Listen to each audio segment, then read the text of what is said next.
Imagine a man drowning in a lake. The shore is close, but instead of swimming, he thrashes, screaming, "Why is this happening to me?" He's not focused on escaping. He's busy blaming the water. Sounds absurd, right? But that's exactly how most people live, drowning in self-pity, overthinking, and fear, without realizing they can just start swimming.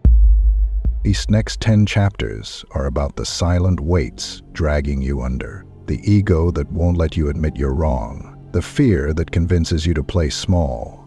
The endless loop of self-criticism and negativity that poisons your thoughts before you even act. This is 10 things we learn too late in life, or 10 things you need to cut from life.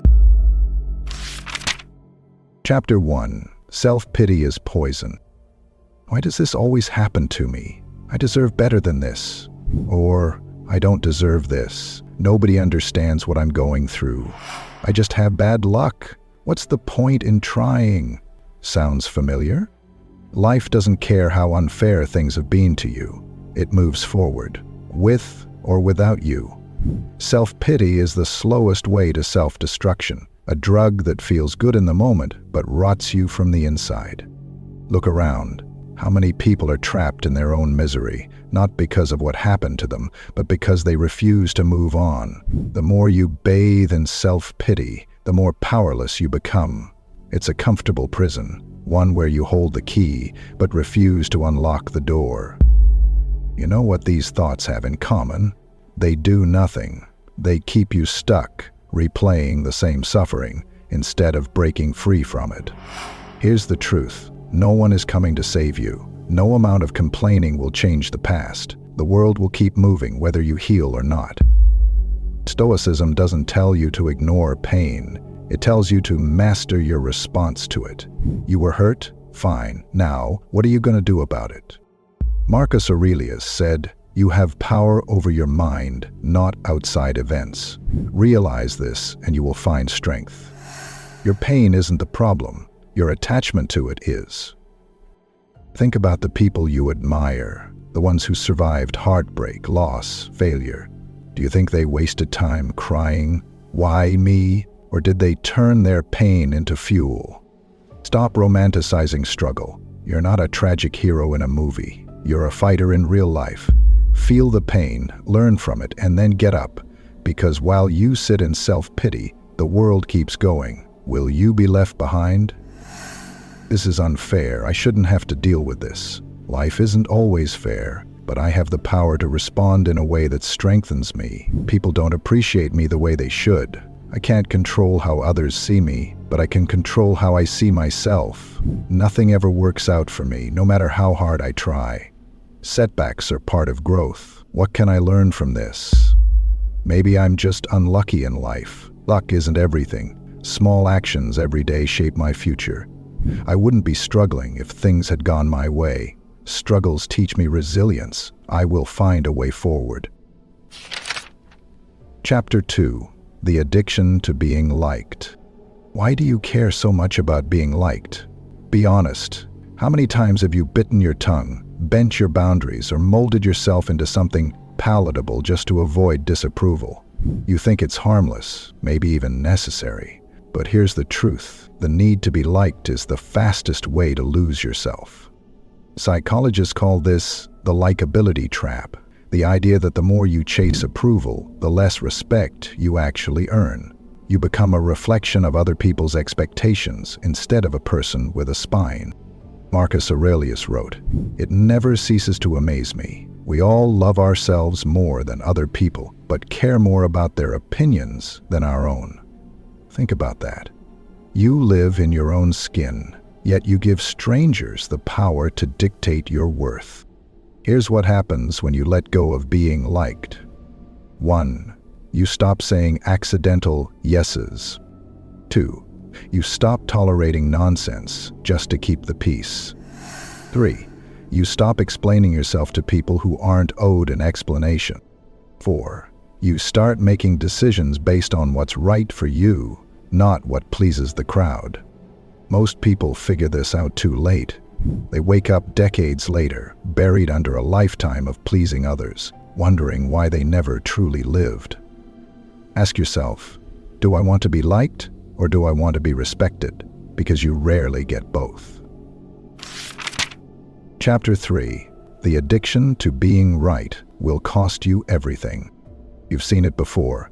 Someone so obsessed with proving a point that they destroy relationships, burn bridges, and waste hours arguing over trivial nonsense. Maybe that person has been you. The need to be right isn't just an annoying habit, it's a form of self-sabotage. Think about the last time you fought to prove a point. Did it make you happier? Did it strengthen your relationships? Or did it leave you drained, frustrated, and even more entrenched in your own beliefs?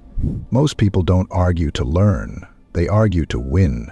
But victory in a pointless debate is nothing more than a hollow trophy. Stoics understood this well. Epictetus said, "It is impossible for a man to learn what he thinks he already knows." The need to be right slams the door shut on growth. It turns conversations into battles and leaves both sides wounded. What's the alternative? Let people be wrong. Let go of the ego-driven urge to correct everyone. Instead of arguing, observe. Instead of reacting, ask yourself, is this worth my peace? Most of the time, it's not. Here's the truth. The strongest people don't fight over petty disagreements. They don't waste energy convincing others. They let fools argue while they focus on mastering themselves. Next time you feel the urge to prove a point, ask, do I want to be right or do I want to be free? Chapter 4. Live on your terms. Every time you explain yourself, you dilute your power. Think about it. How often have you caught yourself saying, I had to leave that job, it was ruining my mental health. I didn't mean to cut them off, but they gave me no choice. I know it seems selfish, but I had to do what's best for me. Good, but why? Why do you feel the need to justify your decisions to people who aren't living your life? The truth is, most people don't actually care about understanding you. They just want to judge, question, or pull you back into their expectations. You don't need permission to evolve. You don't owe explanations for protecting your peace. A lion doesn't stop to explain why it left the pack. It just moves. A tree doesn't justify shedding its leaves in winter. It just survives. The strongest people make choices and stand by them. No disclaimers, no long-winded justifications. They trust their path, and that confidence is what separates leaders from followers. Here's the shift. Instead of explaining, simply exist. Let your choices speak. If someone doesn't understand, let them stay confused. If they don't approve, let them disapprove. Their opinions won't pay your bills, heal your wounds, or walk your path. So why waste energy trying to please them? A life well lived is explanation enough. Chapter 5. Stop playing small. How many times have you held yourself back, waiting for someone to say, "You're ready"? I don't want to seem arrogant. What if I fail? Oh no, he is better than me. I'll wait until I feel more confident. I don't want to make people uncomfortable. This mindset is a cage. Confidence doesn't come before action, it's built through action. The world isn't going to tap you on the shoulder and grant you permission to take up space, to speak your mind, to chase what you want. If you keep waiting, you'll watch life happen to you instead of because of you. Look around. People less skilled than you are succeeding, not because they're better, but because they show up. They don't wait for certainty. They don't shrink themselves to keep others comfortable. They move. They risk. They claim what they believe is theirs. So ask yourself, how much longer will I wait to step fully into who I am? You weren't born to tiptoe through life, seeking approval before every step. Take the damn leap. Start before you're ready. Own your presence. If you don't, someone else will dictate your limits for you. Chapter 6. The fear of being alone is ruining your life. If I leave, who will be there for me? What if no one better comes along? You cling to dead friendships, one-sided relationships, and soul-draining social circles, not because they fulfill you, but because the silence scares you. You tolerate disrespect, inconsistency, and mediocrity just to avoid the empty space where fake connections used to be. This mindset keeps you stuck. It makes you tolerate nonsense you should have walked away from years ago. But here's the truth. Being alone isn't the enemy. Being surrounded by the wrong people is. Powerful people know how to be alone. They don't fill their lives with placeholders just to avoid discomfort. They use solitude to sharpen their minds, cut out dead weight, and build a life that attracts the right kind of people. If you're afraid of being alone, ask yourself, what am I actually afraid of?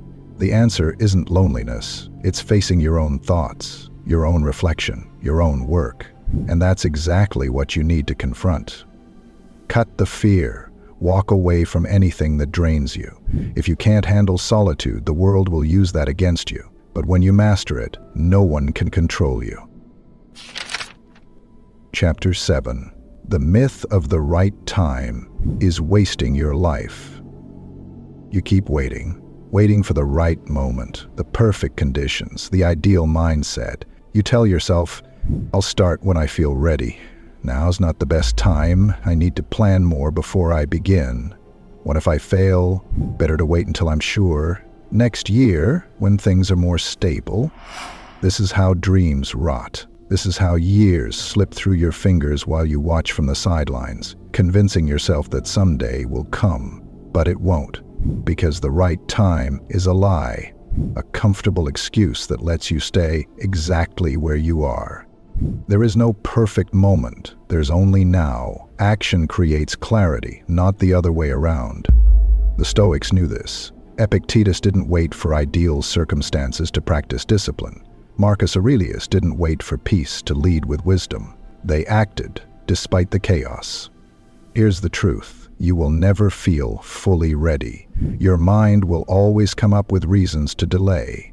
And if you listen, you'll stay stuck, watching others take the risks, seize the chances, and live the life you keep postponing. So start, before your fear talks you out of it again, because the only difference between those who do and those who don't is this: the doers stopped waiting. Chapter 8. Overthinking and negative self-talk. You hesitate before speaking. You replay conversations in your head, analyzing every word. You obsess over choices, drowning in what-ifs and maybes. Then comes the voice, the one that whispers, I'm not good enough. What if I fail? People will judge me. I always mess things up. I need to be perfect before I start. Overthinking and negative self-talk are a lethal combination. One paralyzes you with endless possibilities, while the other convinces you that no matter what you do, you'll never be enough. It's a mental war, and you're losing because you're fighting yourself. Here's the truth. Your thoughts are not reality. Just because your mind says it doesn't make it true. Marcus Aurelius wrote, "You have power over your mind, not outside events. Realize this, and you will find strength. You can choose different thoughts. You can interrupt the spiral. When overthinking hits, act before your brain has time to sabotage you. Stop analyzing, start executing. Make the call, send the message. Step forward before doubt creeps in. The more you hesitate, the stronger the paralysis becomes. When negative self-talk starts, challenge it. Would you speak to a friend the way you speak to yourself? Replace the script, I can't do this. I'll figure it out. I'm not good enough. I am learning and improving. I always fail. Every mistake teaches me something useful. Your mind can be your greatest ally or your worst enemy. Train it, control it, or be controlled by it. Chapter 9. The Weight of Regret. You replay old mistakes like a broken record. What you should have said, what you should have done, the moments that slipped away.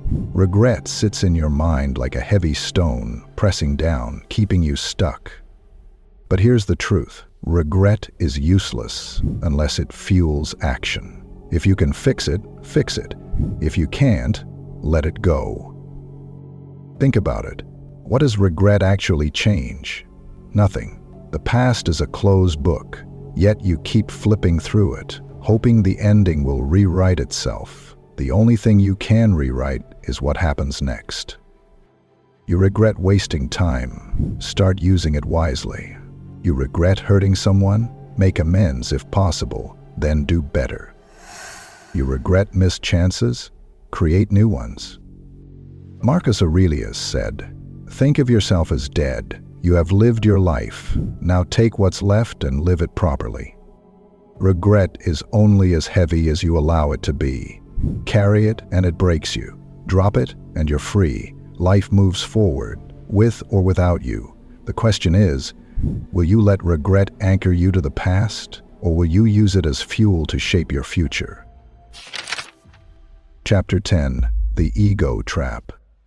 Ego is bad, we all know that, but ego doesn't come alone. Literally, no one talks about it. Fear. Your ego whispers lies. It tells you to prove yourself, to chase status, to protect your image at all costs. It tells you that failure is shameful and that fear is a sign of weakness. But here's the truth. Ego and fear are the twin chains that keep you from truly living. How many times have you held back because you were afraid of looking stupid? How often have you avoided risks, not because they were impossible, but because your ego couldn't handle the thought of failing? You're not protecting yourself, you're imprisoning yourself.